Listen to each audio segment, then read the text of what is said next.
Aujourd'hui, je vais vous préparer un ossobuco à ma façon. Alors, qu'est-ce qu'il nous faut?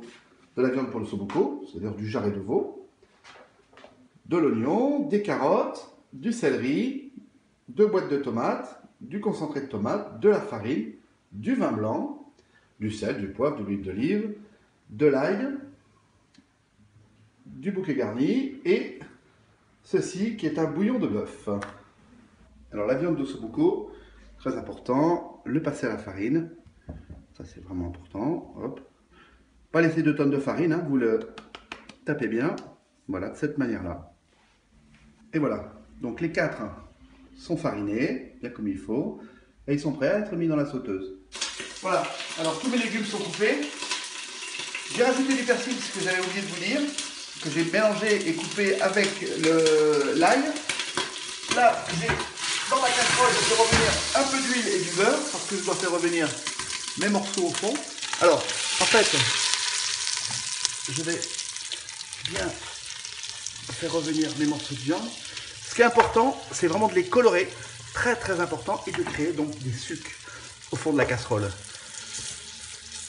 Voilà. Donc là, je vais bien les faire revenir. Donc je reviens, donc mes légumes sont coupés, j'ai ouvert mes boîtes, j'ai ouvert mon concentré de tomate. Ça, c'est la quantité de mon verre de blanc.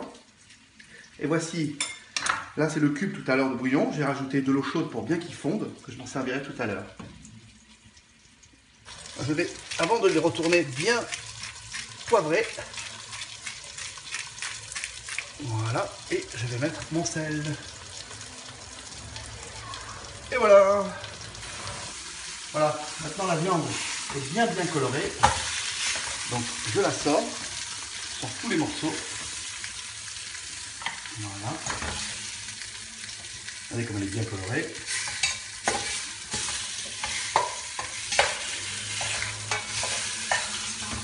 Et voilà. Donc, je rajoute pas d'huile, rien du tout. Je mets mes oignons. Je fais tous les légumes. Mes carottes. Vous avez vu comment j'avais coupé les carottes? Hop. Et voilà. Donc là, je vais faire revenir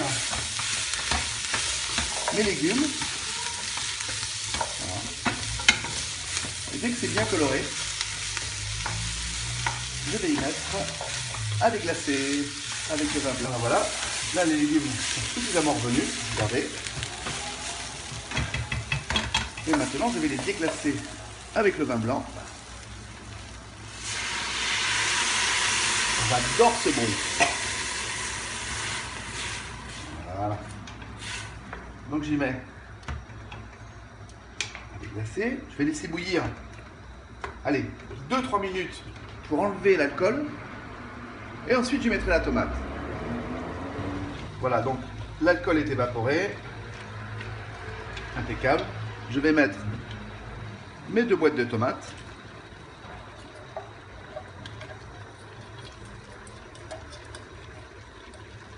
Voilà. Alors c'est de la chair de tomate, hein. C'est plus pratique. Ça marche bien. Voilà. Je mets mon concentré de tomate. Alors, une belle cuillère, comme vous venez de le voir. Et en fait, comme c'est la plus petite boîte, eh ben, je mets tout. Voilà. Je mélange, bien comme il faut. Et je vais mettre maintenant mon bouillon. Alors, c'est l'équivalent d'un demi-litre, mais je ne sais pas encore si je vais tout mettre. Donc, on va voir ça tout de suite ensemble.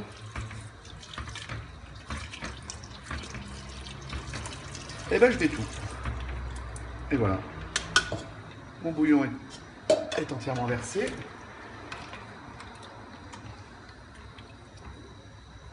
Voilà. Je vais rajouter mes morceaux de viande. Hop, à l'intérieur.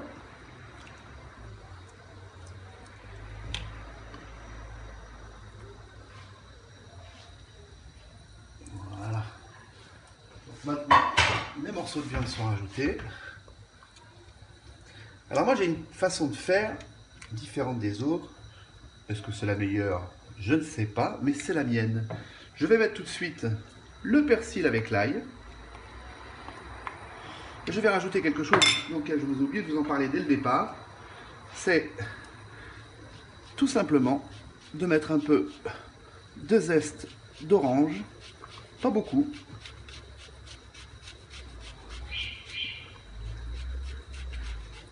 Voilà. Là, je mets le thym et le laurier.